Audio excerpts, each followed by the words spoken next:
Olá a todos, boas-vindas à série de diálogos do implementação do Escazú.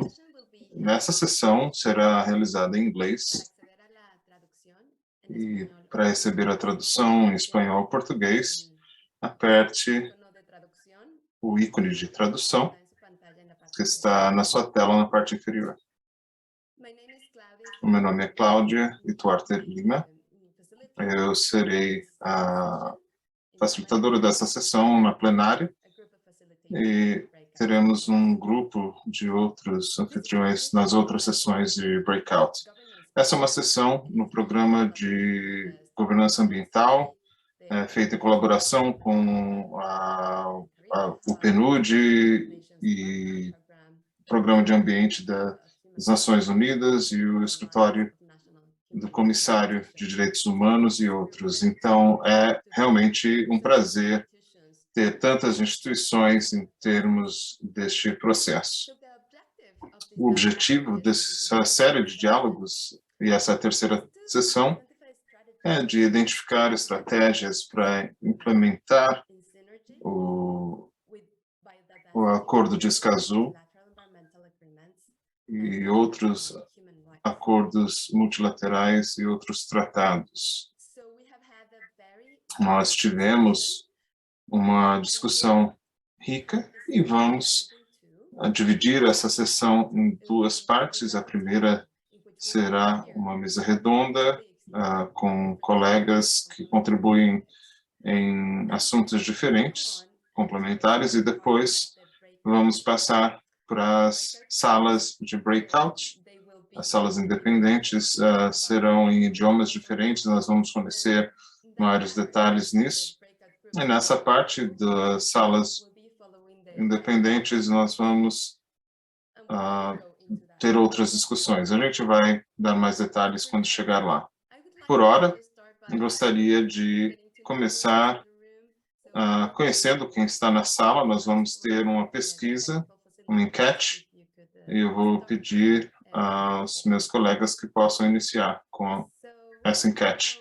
Gostaríamos de saber, eu ouvi de vocês, qual é o foco geográfico do seu trabalho. É local, é nacional, regional, em termos da América Latina e Caribe, internacional ou outro? Qual o foco geográfico do seu trabalho? Local, nacional, regional, internacional ou outro? Muito bem. Vamos ver o resultado. Muito bem. Temos uma participação internacional bem forte e alguns regionais também, outros nacionais locais. Se formos para a próxima pergunta, por gentileza. Qual é o foco temático do seu trabalho? É direitos humanos, ambiental, ambos ou outros?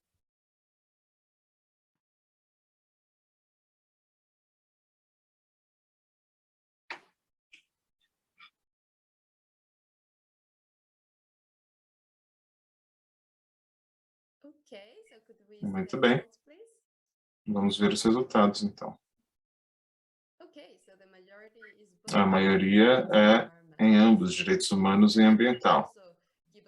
E eu acho que isso também nos dá uma noção do trabalho que temos que fazer também em termos de, quando fazemos esses eventos, como podemos alcançar e compartilhar as ideias que são resultados desses eventos com pessoas que não estão trabalhando em direitos humanos e ambientais. Isso é importante que não falemos só entre nós, mas que possamos sempre falar com outras pessoas que podem se beneficiar desse tipo de conversa. Uma vez que nós tenhamos o relatório pronto, vamos avisar. Seria ótimo se vocês pudessem nos ajudar a compartilhar isso.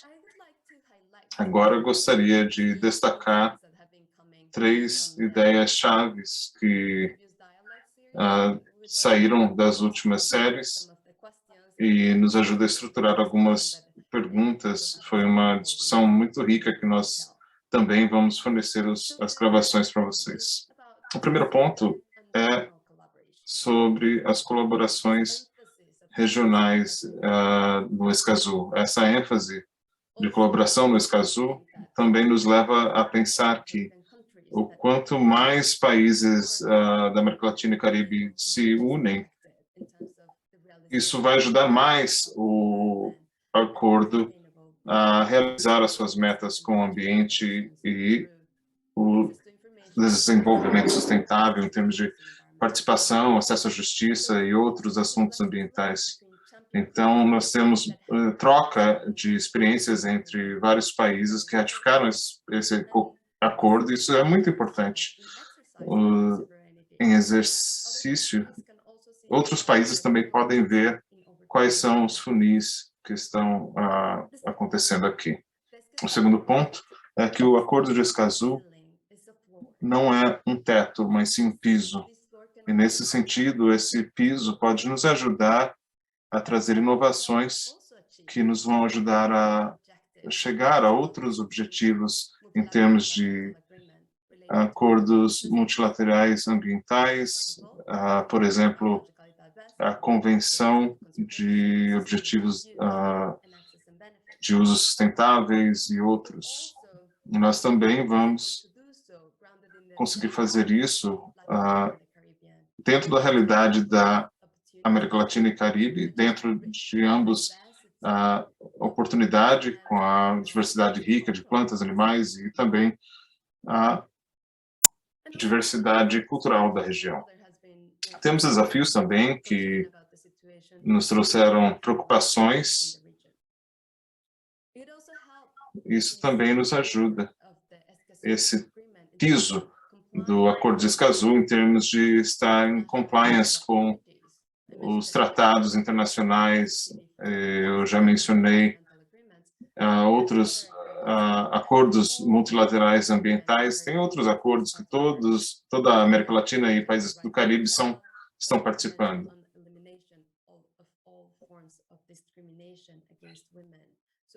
Então, mesmo os países que não assinaram ou ratificaram esse acordo já têm essas obrigações internacionais. E, neste momento, essas lentes de interseções, a ideia é que quanto mais nós trabalhamos na implementação do acordo e igualdade de gênero e considerações intergeracionais, nós vamos conseguir destravar esse potencial para a ação transformativa que foi destacada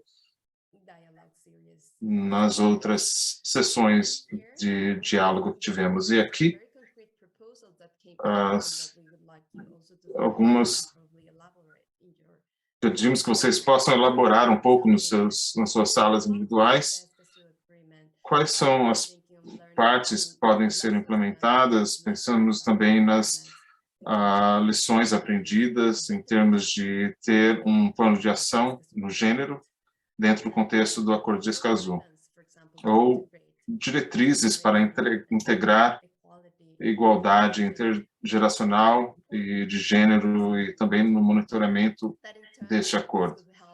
E isso vai ajudar a catalisar a ação de defensores dos direitos ambientais e direitos humanos. E deixo assim, então, nós estamos empolgados em ouvir dos nossos palestrantes hoje.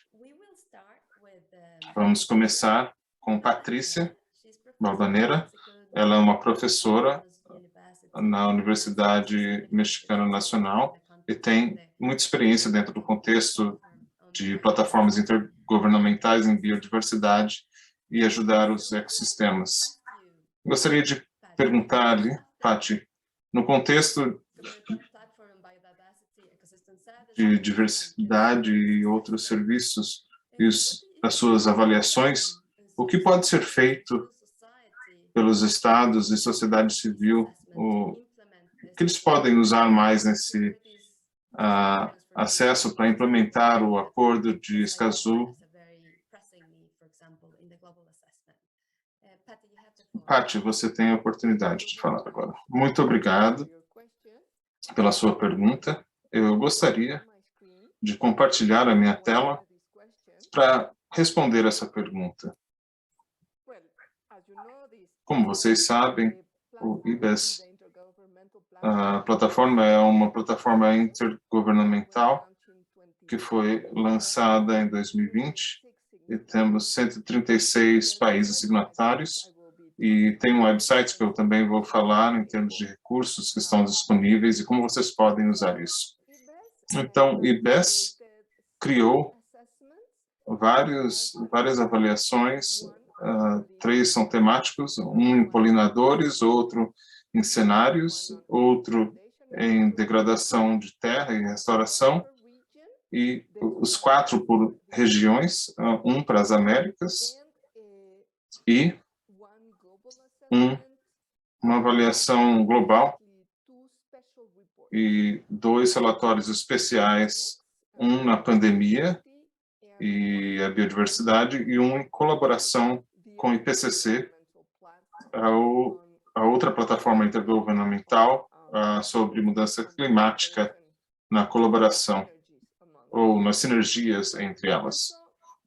Então, todos esses documentos podem ser encontrados no website do IBES e tem informações estratégicas que podem ser úteis. Então, por um lado, para cada uma dessas tem um resumo para os legisladores. Vocês talvez sejam familiares com isso ou não, eu convido vocês venham a olhar isso. Esse resumo já foi traduzido a todos os idiomas das Nações Unidas e eles fornecem mensagens fortes e sucintas e eu vou mostrar alguns exemplos.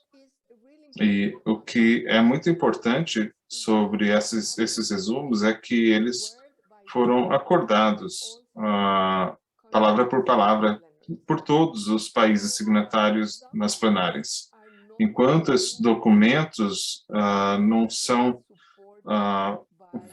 vinculosos, eles são apoiados pelos países signatários. Então, são documentos poderosos para trazer, em termos da evidência e todas as negociações. E aí nós temos os capítulos por inteiro, que são disponíveis só em inglês, mas fornecem muita informação de critérios. Deixa eu dar alguns exemplos. Então, no resumo recente da avaliação global, nós discutimos o quanto o desenvolvimento, especialmente em países de alta e média renda, meio que esgotou os recursos, está consumindo recursos a custo muito alto em outras áreas do mundo, tanto ambiental quanto social. Então, tem uma mensagem concreta sobre isso, tem dados também, tem uma figura, mas nós também temos alguns textos, por exemplo, destacando o que o Acordo de Escazú está tentando mostrar, não só em termos das comunidades locais, indígenas sendo expulsas das áreas, ou matança dos ativistas, e realmente fornece uma oportunidade de destacar alguns assuntos que foram acordados. Em termos de documentar aqui, isso ajuda a ter, né, não só os problemas, mas também as soluções.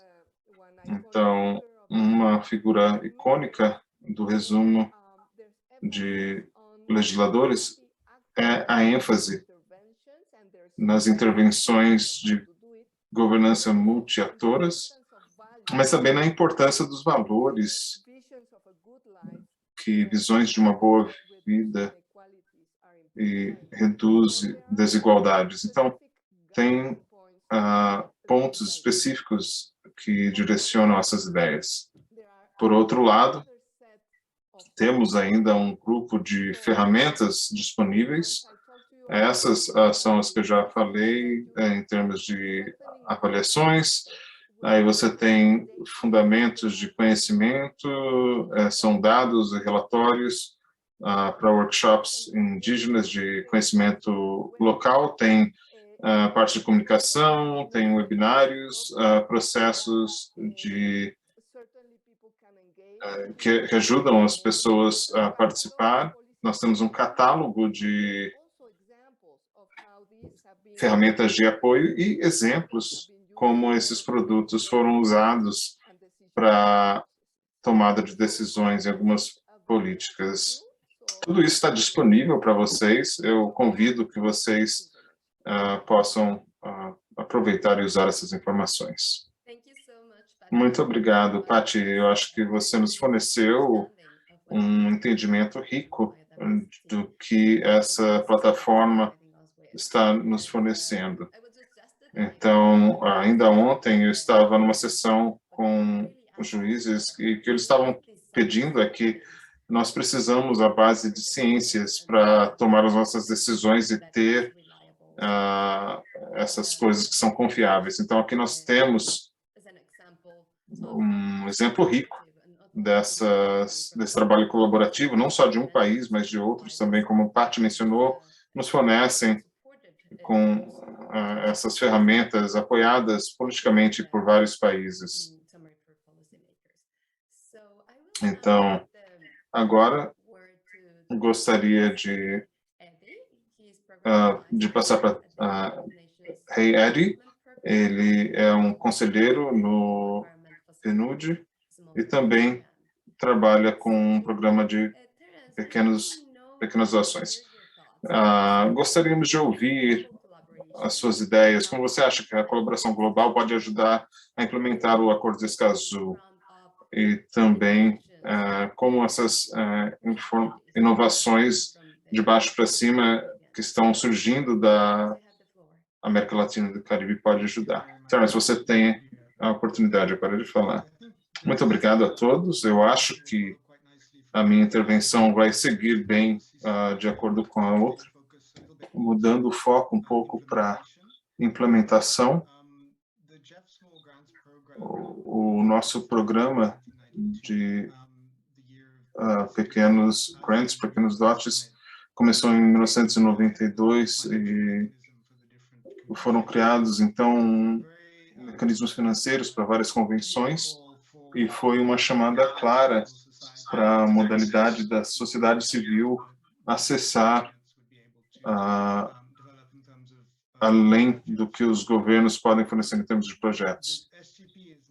O STP agora está se aproximando do seu 30º aniversário, junto com o GF, e tem muitas lições sobre a governança ambiental que serão bem relevantes para discutir aqui no Escazú.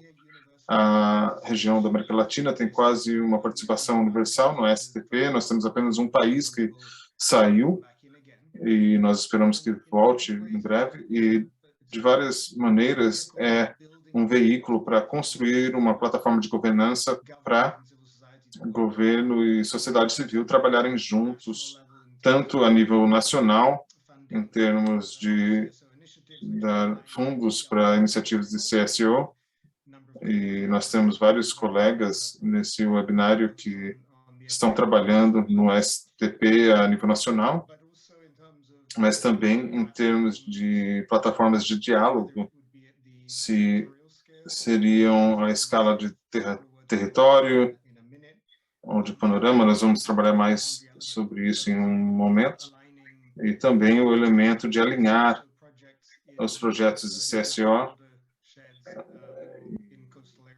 outros projetos.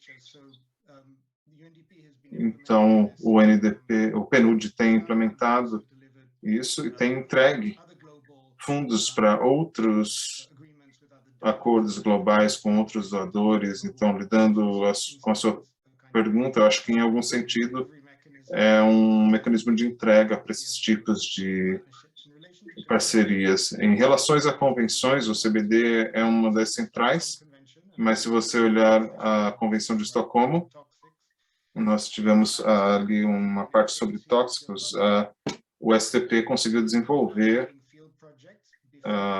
um aprendizado por projetos de campo. Então, por exemplo, para o PAPS, o STP desenvolveu alguns projetos de demonstração na eliminação de alguns químicos que incentivaram o governo a seguir adiante com a ratificação. Eu mencionei as plataformas de panorama. Nós tivemos 2 iniciativas com a Fundação das Nações Unidas sobre áreas protegidas e a construção de governança para áreas protegidas. Para dar um exemplo, em Belize, isso envolveu trabalho com outras comunidades costais e outros exemplos nas regiões também, do México, por exemplo, na Dominica. E um outro segundo exemplo seria com o governo do Japão, onde reunimos iniciativas de sociedade civil em vários ambientes. Nós temos o senhor Ibarras, que está conosco do Equador, e nos traz algumas ideias envolvendo governança multissetorial. Eu tenho 2 outros pontos. Um é que o PNUD tem trabalhado com a Rios Convention, Convenção de Arrus, para entregar projetos na região do norte da África em termos de informação ambiental, que pode ser um prototipo para alguma forma de colaboração na América do Sul e Caribe. E, finalmente, voltando ao CBD, nós trabalhamos com o governo da Alemanha para algumas das metas ao redor das áreas protegidas e conservação, e também apoiando defensores de direitos humanos, olhando o reconhecimento jurídico de áreas que foram conservadas por povos indígenas e povos locais, e esperamos seguir adiante com um fundo de resposta jurídica para ajudar esses defensores no futuro. E eu acho que eu deixo por aqui e agradeço pela oportunidade de estar aqui com vocês. Muito obrigada, Terence. Você realmente nos deu uma ideia muito completa de como vocês estão implementando os elementos de Escazú e também essas descobertas finais e como elas estão sendo implementadas, quer seja pelo desenvolvimento, mas também com riscos, e nem sempre tem a ver com questões financeiras. O reflexo pode ser em outras áreas. Eu gostaria de agora passar a palavra à Carol Excel, que é diretora do Instituto World Institute. E eu gostaria que você falasse sobre a intersecção entre o global e o local. Nós achamos que, a menos que nós tenhamos uma combinação perfeita, nós não teremos uma boa governança. Gostaríamos de ouvir de você com relação ao contexto específico do Caribe, alguma reflexão e algumas experiências, colaborações com as iniciativas de direitos humanos. Você tem a palavra, Carol. Muito obrigada, Glória, pela oportunidade. É uma grande honra estar com vocês, falando sobre a implementação de Escazú. Eu diria que a nossa empolgação está apenas crescendo até o ano que vem, e teremos algumas discussões sobre as provisões e também as questões de compliance, que são essenciais em qualquer projeto de negociação. Eu diria que a sociedade civil, tanto na América Latina quanto no Caribe, devem estar envolvidas. Nós precisamos olhar atenta e de uma maneira bastante incisiva. Eu gostaria de falar sobre 4 áreas que são prioritárias. A primeira seria é que assegurar que Escazú seja integrado nos processos governamentais, tanto na América Latina quanto no Caribe.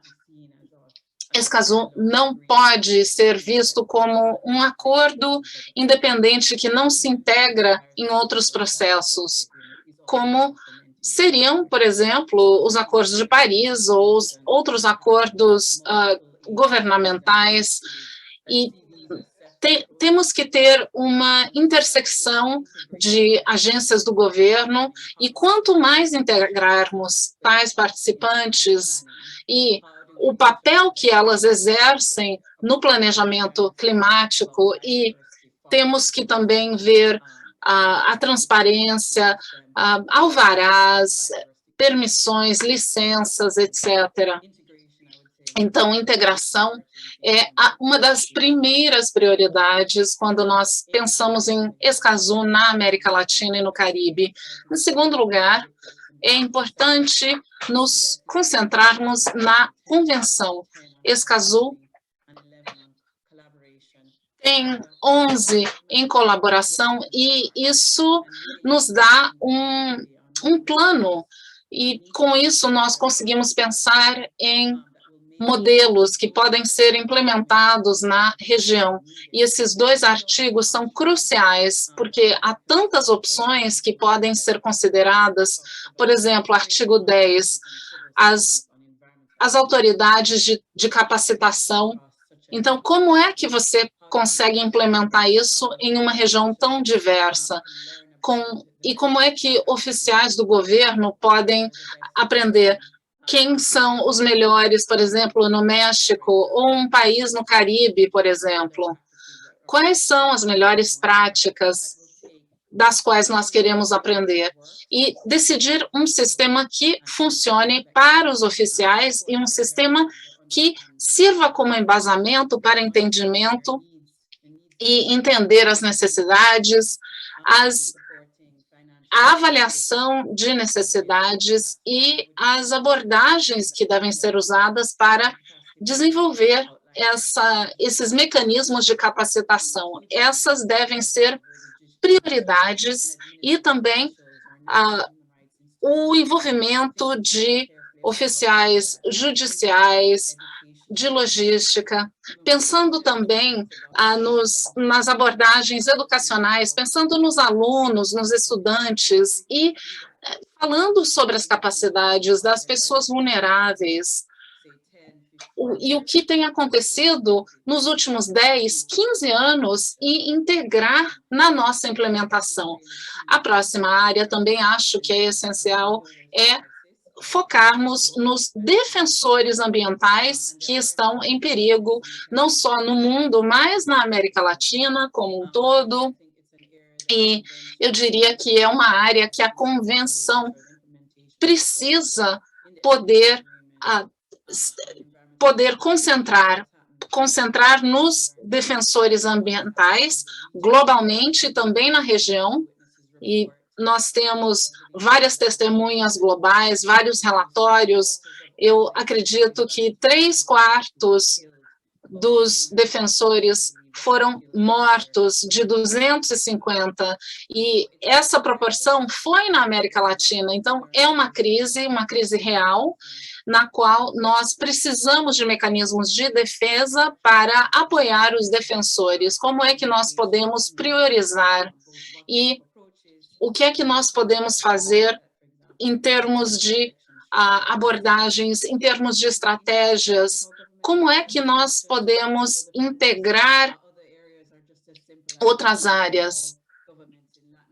É tão simples como integrar, por exemplo, os governos, mas e os defensores que estão sendo acossados, cujas vidas estão em perigo? Isso é muito importante, isso nos dá algo no que pensar. E eu gostaria de terminar a minha intervenção falando que na Jamaica há essa ideia que estávamos apenas tentando fazer enquetes com a sociedade civil e o entendimento do que é importante vis-à-vis o Acordo de Paris, e nós recebemos resultados bem interessantes com respeito a ter um entendimento no sentido de a sociedade civil e os governos têm um papel crucial na implementação, também falando dos riscos que são enfrentados pelos defensores no Caribe, também o planejamento de resiliência e os processos. Nós vimos uma grande lacuna, e aqui é interessante falar sobre o planejamento de requisitos e nos concentrarmos sobre como o Escazú pode ser implementado na região. Eu vou parar por aí, nós ainda não estamos prontos para compartilhar os resultados dessa enquete, mas muito obrigada. Carol, muito obrigada. É uma perspectiva bastante rica que você destaca as grandes inovações de Escazú e, especificamente, os direitos dos defensores humanitários e ecológicos e ambientais. É uma grande oportunidade na declaração, em termos também das contribuições de mulheres, indígenas, jovens, e chamar a atenção aos riscos que eles estão tendo. Então, muito obrigada pela participação.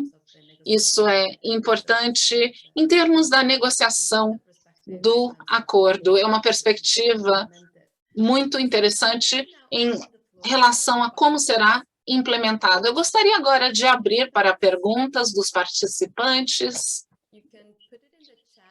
Vocês podem colocar na janelinha de chat ou podem também usar o recurso do Zoom para levantar a mão e fazer a pergunta. Bom, nesse meio tempo, eu gostaria de abrir a oportunidade para um panelista que talvez possa responder alguma pergunta de vocês.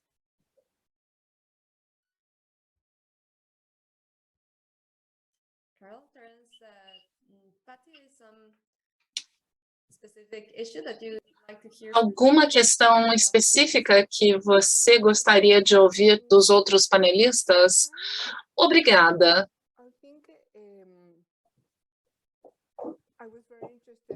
Eu fiquei bastante interessada nessa iniciativa em níveis diferentes de projetos e pequenas subvenções. Eu acredito que nós tenhamos aí oportunidades incríveis para comunidades locais.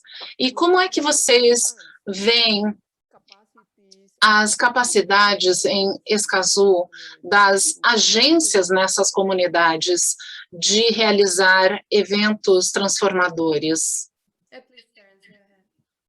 Terence, por gentileza. Patty, na realidade, eu notei uma referência muito interessante num dos seus slides, e eu acredito que é isso exatamente que o SGP faz, que é a aprendizagem com uma abordagem experiencial, e acredito que isso tem a ver com acesso a indígenas e também a nossa experiência em Honduras, em El Salvador, e também mesmo em termos de apoio governamental. Maiores projetos poderão levar mais tempo para serem implementados, e a vantagem de ter pequenas subvenções é que nós temos oportunidades de projetos menores para que as pessoas possam aprender mais rapidamente. E também, no PNUD, estamos tentando aplicar algumas dessas lições como componentes de projetos maiores e também programas independentes. Eu espero que isso responda à sua pergunta. Obrigada, Terence. Também estamos recebendo perguntas do grupo. Recebemos uma pergunta da Ariana Lippi. Você pode abrir o seu microfone e fazer a pergunta. A pergunta era sobre a Conferência das Partes 26, que está por vir, e os comentários sobre as convenções quadro, que são bastante importantes. E, francamente, nós estamos estourando o tempo, mas a Carol também colocou um link excelente na janela de chat com relação à COP, Conferência das Partes 26. Carol, você gostaria de responder? Sim.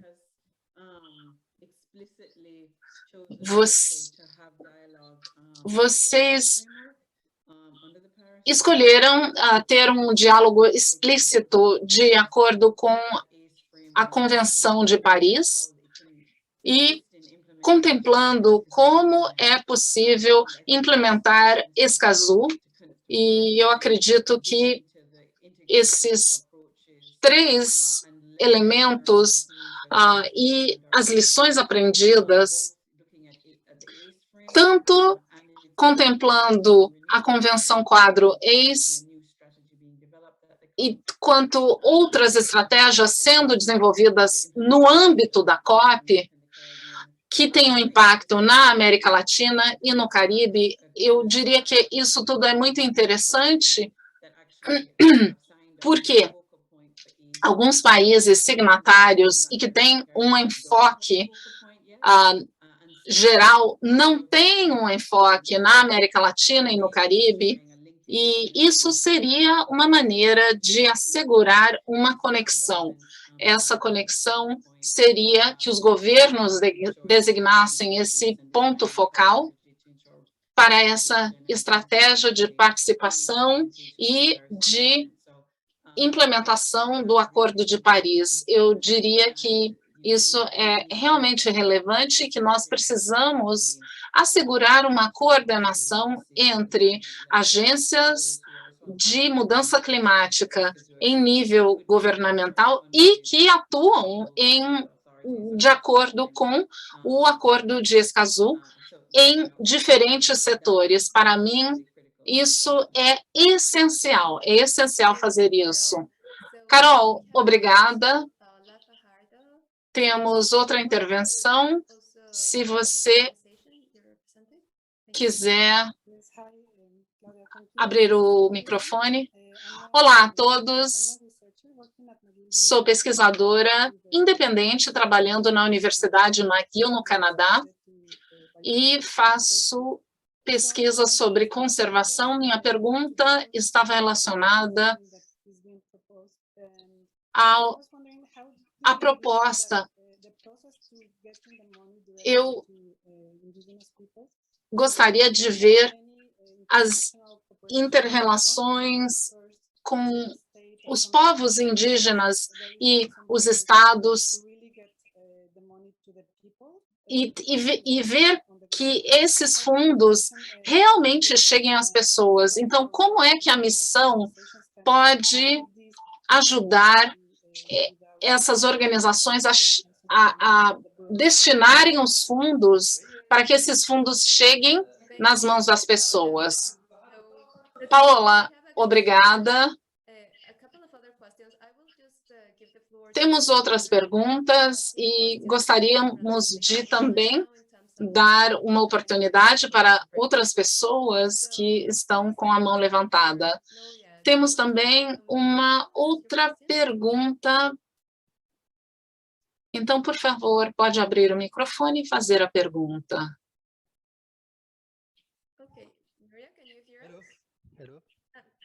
Olá. Se você puder se apresentar e fazer a pergunta, por gentileza. Eu sou Mohamed Salah, da Tunísia. trabalhando para o Ministério da Educação e estamos procurando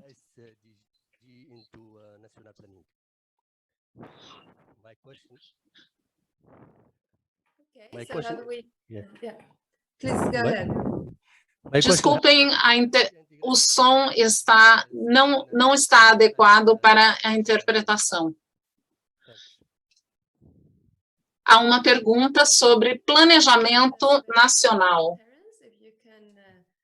Vamos agora para Terence, se você puder responder a primeira pergunta e como também passamos para a Patrícia, em termos de integrar nas instituições, em termos de biodiversidade. Gostaríamos de pedir que vocês possam responder de forma breve, porque nós teremos mais tempo depois nas sessões de breakout. Obrigado, Paula, pela pergunta. De fato, o STP tem um foco de parceria com povos indígenas e muitos dos fundos que foram dados nos últimos anos, 30% do portfólio foram doações de primeira vez. Então, estamos ajudando a abrir contas bancárias e criando capacidade para gerir projetos. Mas o tamanho dessas doações ainda é pequeno, então tem pedidos para acessar os altos níveis de finanças, especialmente na Mesoamérica, e temos trabalhado com o grupo de defensoria dos povos indígenas e fundo climático para ver como essas doações podem adotar essas práticas. Então, uma das grandes lições é trabalhar em idiomas locais e ter pessoas nacionais investindo em capacidade nacional. Então, eu posso continuar essa conversa posteriormente com você ou quem quiser depois. Obrigado. Terence. Passaria a palavra agora para a Patrícia. Obrigado, Núria, por sua pergunta. De certa forma, numa síntese, é uma longa pergunta, mas a resposta curta seria em meio das linhas do diagrama que eu mostrei há pouco tempo atrás, que as SDGs são sistemas de visões e estão interconectadas. Então, o que foi sugerido é que para pensar com todo o sistema, por um lado, nós queremos lidar com os motores diretos. Então, dar como o turismo está acontecendo, outros indiretos, especificamente com assuntos de consumo e mercados de demanda, e também instituições e governos. E de lá também tem outras iniciativas sugeridas. Nós temos atores de multiníveis e são adaptáveis. E isso é um trabalho antecipatório, ao invés de responder às emergências. E isso tem base profunda em valores e reimaginar o que é uma boa vida, além do consumo e plantio, e a importância de lidar com as desigualdades entre as diferentes partes.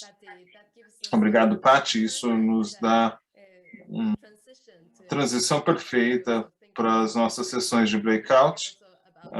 Nós vamos agora falar também de algumas das lições aprendidas em termos de clima e encorajo que vocês pensem como isso ajuda os sistemas. Obviamente, a Convenção Climática é preocupada com os ecossistemas e tem uma abordagem sistêmica para todas essas conexões, especialmente com a diversidade biológica, que é uma área que tem menos interesse no geral, especialmente na implementação do Acordo de Escazú.